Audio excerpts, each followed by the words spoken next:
तो स्टूडेंट्स, आज आप सरफेस केमिस्ट्री में कोलाइडल सॉल्यूशन का सेकंड लेक्चर पढ़ने जा रहे हैं। लास्ट टर्न में आप लोगों ने मीसेल्स के बारे में जाना था। मैंने बताया था कि कुछ कोलाइड्स ऐसे होते हैं जो लो कंसंट्रेशन पे ट्रू सॉल्यूशन बनाते हैं, लेकिन हाई कंसंट्रेशन पे कोलाइडल सॉल्यूशन बना लेते हैं। उसकी वजह ये होती है कि हाई कंसंट्रेशन पे वो जो पार्टिकल्स होते हैं एग्रीगेट बना लेते हैं, और वो जो एग्रीगेट का डायमीटर होता है वो कोलाइडल रेंज में होता है, यानी 1 नैनोमीटर से 1000 नैनोमीटर के बीच में। उन्हीं एग्रीगेट्स को मीसेल बोला जाता है। तो आज हम लोग पढ़ने जा रहे हैं कि ये जो मीसेल फॉर्मेशन होता है ये कैसे होता है, इसकी क्या मैकेनिज्म है। तो सबसे पहले देखिए, हम एग्जांपल लेते हैं सोप का। Soap is the well known example of measles या एसोसिएटेड कोलॉइड। सोप का केमिकल नेम सोडियम स्टेरेट है, और इसका जो मॉलिक्यूलर फॉर्मूला होता है वो C17H35COONA होता है, जिसको हम लोग इस तरह से कंडेंस स्ट्रक्चर में लिख सकते हैं, CH3CH2 का होल 16 COONA।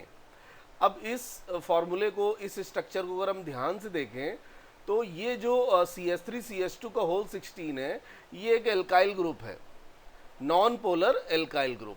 ठीक है, इसको हम लोग R से रिप्रेजेंट करते हैं। तो जब इसको वाटर में डिसॉल्व करते हैं तो ये डिसोसिएट हो जाएगा RCOO- और Na+ आयन में।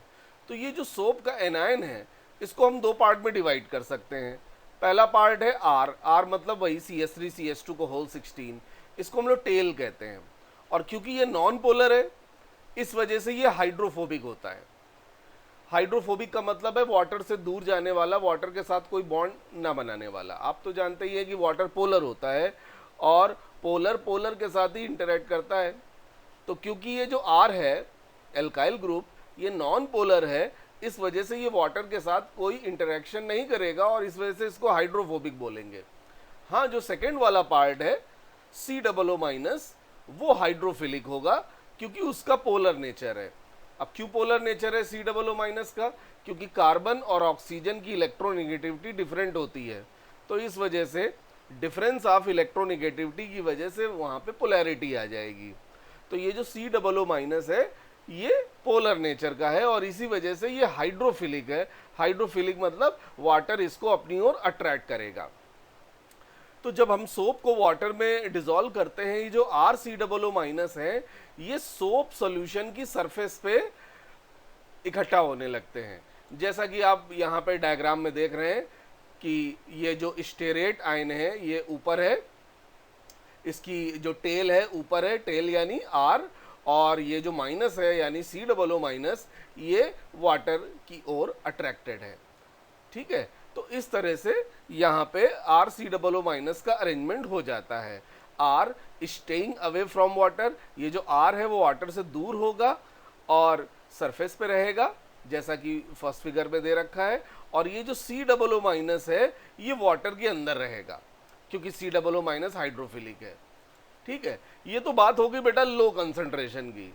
लेकिन जब हाई कंसंट्रेशन होगी, यानी सोप के पार्टिकल्स बहुत ज़्यादा संख्या में होंगे, तो उनके बीच में वांडर वॉल फोर्स बहुत ज़्यादा लगेगा, और उस वांडर वॉल फोर्स की वजह से उनकी कंडक्टिविटी कम होने लगेगी, और कंडक्टिविटी कम होने की वजह से ये सारे जो आयंस हैं ये एग्रीगेट बनाने लगेंगे, जैसा कि आप देखिए फिगर में दे रखा है।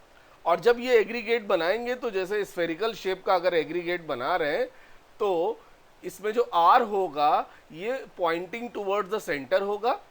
R यानी वही कार्बन चेन, ये टुवर्ड द सेंटर पॉइंट कर रहा होगा।